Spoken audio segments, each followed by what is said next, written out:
بسم اللہ الرحمن الرحیم۔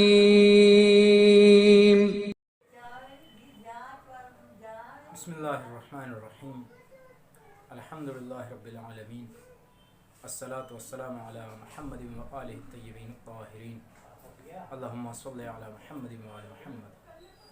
ناظرین اکرام، السلام علیکم ورحمۃ اللہ وبرکاتہ۔ ناظرین اکرام، عرفان قرآن کے عنوان سے ہم نے جس پروگرام کا آغاز کیا تھا،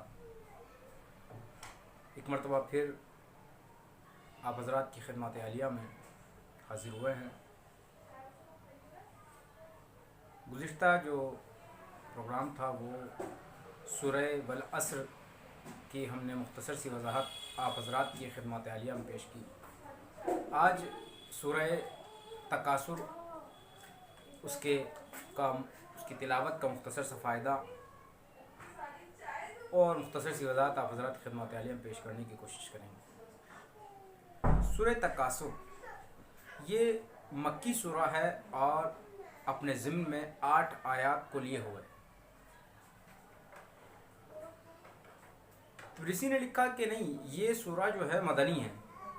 کہا کہ شان نزول یہ ہے کہ جیسا کہ بعض نے لکھا کہ یہ سورہ مکی ہے، تو قریش کے 2 قبیلے آپس میں تفاخر کیا کرتے تھے۔ تکاثر یعنی تفاخر کرنا، بلا وجہ چیزوں پر، بے قیمت اشیاء پر وہ آپس میں تفاخر کیا کرتے تھے۔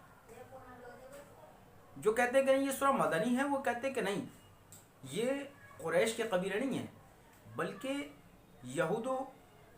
یا تو یہودیوں کے درمیان یا انصار کے درمیان یہ 2 قبیلے تھے کہ جو آپس میں جو تھے وہ تفاخر کیا کرتے تھے، جو ان چیزوں پر، ان اشیاء پر تفاخر کیا کرتے تھے کہ جن کی کوئی قیمت نہیں ہے، جن کا کوئی معیار نہیں ہے، جن کا کوئی مقام نہیں ہے۔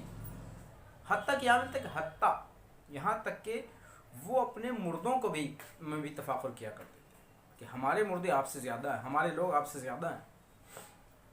ارشاد الہاکم التکاثر، تکاثر جو اسی وجہ سے اس سورہ کا نام، پہلی آیت کی مناسبت سے سورہ کا نام سورہ تکاثر رکھا گیا، یعنی تفاخر کرنا۔ ارشاد الہاکم التکاثر کہ جو تم تکاثر کر رہے ہو، اسی کی وجہ سے آپ لوگ غفلت میں ہو، یہ تفاخر کر رہے ہو اسی کی وجہ سے آپ غفلت میں ہو۔ حتیٰ زرتم المقابر، یہاں تک کہ تم قبروں کو بھی جانے کے بعد گنتے ہو کہ ہمارے مردے کتنے۔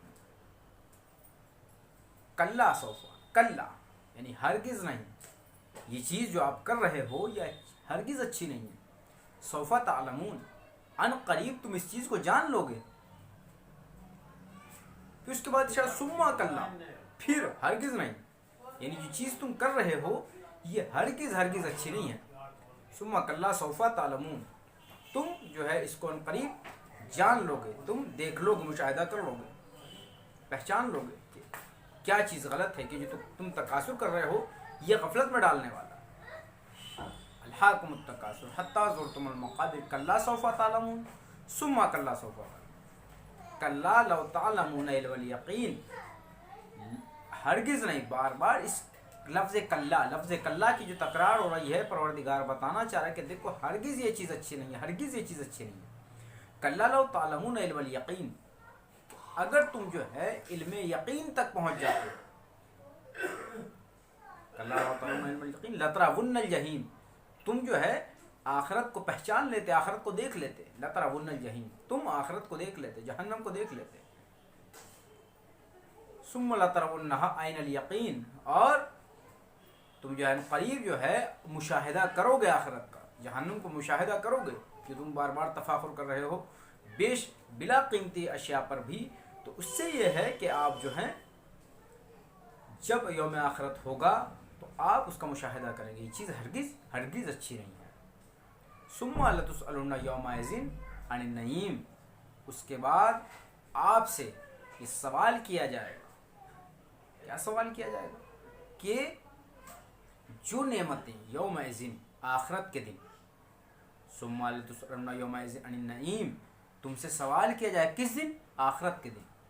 کیا سوال کیا جائے؟ عن النعیم، ان نعمتوں کے بارے میں جو نعمتیں تمہیں عطا کی گئی تھیں. اب وہ نعمتیں تمام اشیاء ہم نے جو سمجھا ہے کہ ظاہری اشیاء کو، ظاہری نعمتوں کو ہم نے سمجھا کہ یہ نعمت ہے. آنکھ نعمت ہے، ہاتھ نعمت ہے، کان نعمت ہے، زبان نعمت ہے.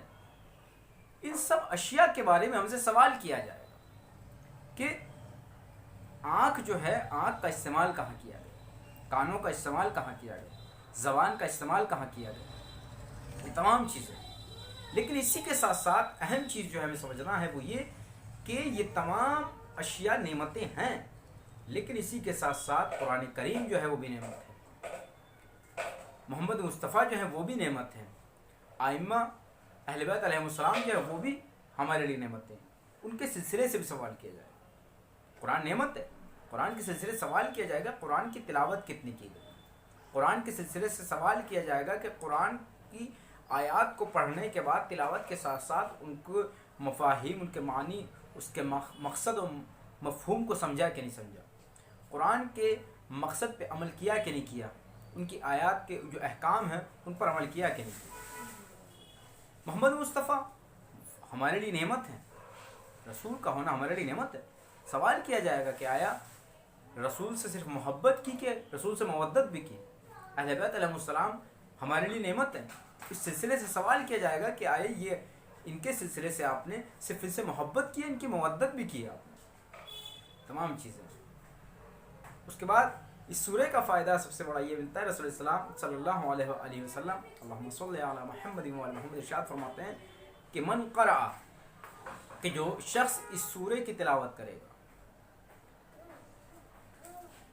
جو شخص اس سورہ کی تلاوت کرے گا، اس شخص سے آخرت کے دن سوال نہیں کیا جائے گا ان نعمتوں کے سلسلے سے کہ جو نعمتیں پروردگار نے انسان کو اس دنیا میں عطا کی.